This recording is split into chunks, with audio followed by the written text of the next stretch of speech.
Aujourd'hui, on va étudier les 10 plus grandes leçons des 5 livres les plus populaires sur l'argent. La première règle de la richesse est simple. Si vos dépenses sont supérieures à vos revenus, vous allez avoir des problèmes financiers. Si vous commencez pas à vivre en dessous de vos moyens, vous avez virtuellement aucune chance de faire fortune. Les médias projettent toujours une image décalée de la richesse. Des villas immenses, des voitures de luxe ou des yachts. Mais la vérité, c'est que la grande majorité des riches ont une vie frugale. Si on regarde les milliardaires comme Warren Buffett, Mark Zuckerberg ou Bill Gates, on s'aperçoit qu'ils font attention à ce qu'ils dépensent. Pour commencer, il est important de regarder de plus près ses dépenses et s'efforcer de réduire au maximum tout ce qui n'est pas nécessaire. Les abonnements, tous les vêtements qu'on peut acheter, les boissons alcoolisées en tout genre. Une bonne solution est de noter toutes vos dépenses pendant un mois. Vous vous rendrez vite compte que ces petites dépenses se cumulent et finissent par faire un gros trou sur votre compte en banque. Si vous voulez en savoir plus sur ce point-là, je vous recommande de lire le livre The Millionaire Next Door de Thomas Stanley et William Denko. Règle numéro 1. Vivez en dessous de vos moyens. Pour vous assurer un surplus tous les mois, vous devez commencer par vous rémunérer vous-même.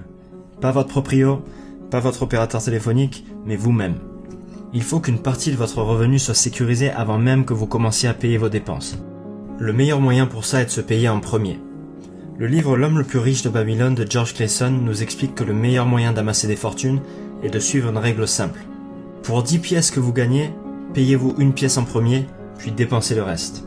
En gros, il est impératif d'économiser 10% de son revenu tous les mois. Trouvez la somme exacte que vous voulez mettre de côté, mais gardez en tête que le plus important c'est d'être capable de s'y tenir sur la durée. N'essayez surtout pas de vous imposer un rythme que vous ne pourrez pas suivre à long terme. Règle numéro 2, payez-vous en premier. Maintenant que vous avez mis de l'argent de côté, vous allez pouvoir le faire travailler pour vous.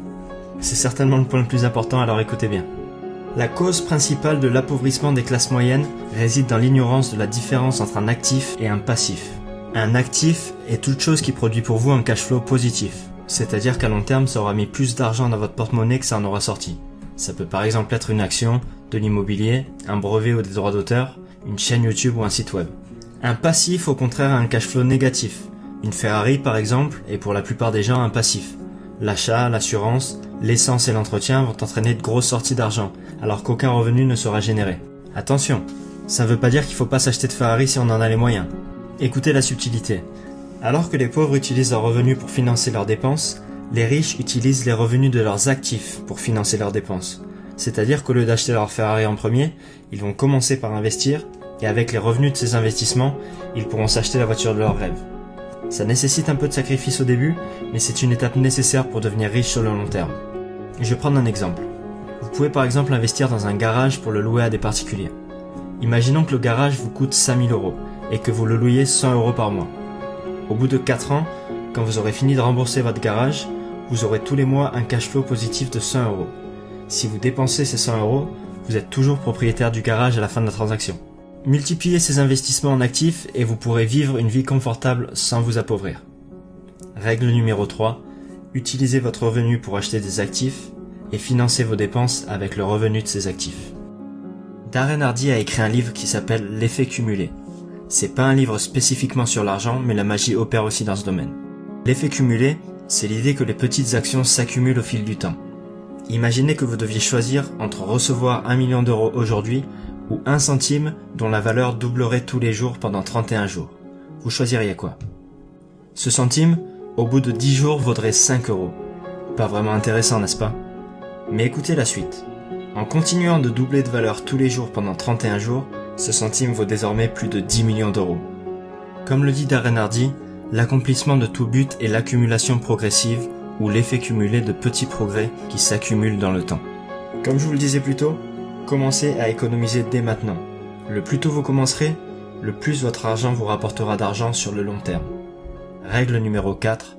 Profitez de la magie de l'effet cumulé. Votre emploi et vos propres affaires sont deux choses différentes. Vous ne devez pas compter sur votre emploi pour assurer votre sécurité financière. Il est important de développer sa propre affaire et ses actifs. Comme l'explique Robert Kiyosaki dans l'incroyable livre « Père riche, Père pauvre », les riches se concentrent sur la colonne des actifs plutôt que sur leur feuille de paie. Gardez votre emploi, mais commencez à développer vos propres affaires à côté. Règle numéro 5, développez vos propres affaires.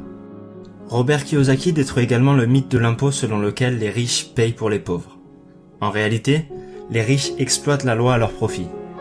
Alors que les classes moyennes gagnent de l'argent sont taxés, puis dépensent ce qu'il reste, les riches créent une société, qui n'est en fin de compte qu'une pile de contrats, financent leur train de vie, puis sont taxés sur ce qui reste. Ils font ça comment? Grâce aux sociétés qu'ils possèdent. Il faut savoir que les sociétés sont taxées sur les bénéfices, c'est-à-dire sur ce qu'il reste après que tous les frais de l'entreprise soient couverts.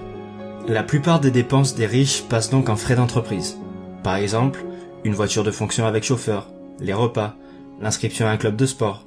Toutes ces dépenses sont financées par votre entreprise et vous payez vos impôts sur ce qu'il reste. Règle numéro 6, apprenez à optimiser vos impôts grâce au pouvoir des sociétés.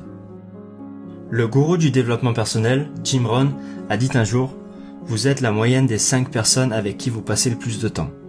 Est-ce que vous pensez que vous avez plus de chances de devenir riche si vos amis passent leur week-end à regarder la télé ou s'ils les passent à faire du sport et à développer leurs propres affaires? Votre entourage a une importance capitale dans votre vie. Il détermine votre façon de penser, votre estime de soi et vos décisions. Règle numéro 7, entourez-vous de personnes qui réussissent. Quand je vous parlais d'investir dans des actifs, je ne vous ai pas parlé du plus important des actifs que l'on possède, notre cerveau. Notre cerveau a la capacité de nous rendre extrêmement riches si on y investit suffisamment. Il est primordial de continuellement développer ses connaissances. Vous avez différents moyens pour y arriver: lire des livres, participer à des conférences ou regarder des vidéos sur YouTube comme celle-ci et mettre en pratique tout ce que vous avez appris. Vous pouvez ainsi apprendre rapidement ce qui a pris des années d'expérience à d'autres personnes et de nombreux échecs. Règle numéro 8, augmentez votre capacité à gagner de l'argent. Vous devez réaliser que vous allez vous-même rencontrer des échecs, mais ça ne doit pas vous décourager. La plupart des gens ne gagnent jamais car ils ont peur de perdre. Si vous essayez d'éviter l'échec, vous éviterez également le succès. L'échec inspire les personnes qui réussissent, donc ils n'ont pas peur d'échouer. Ce qu'ils craignent plus que tout, c'est l'inaction. Vous saviez que Thomas Edison avait échoué 1000 fois avant de découvrir l'ampoule électrique? Règle numéro 9, ne craignez pas l'échec, mais l'inaction.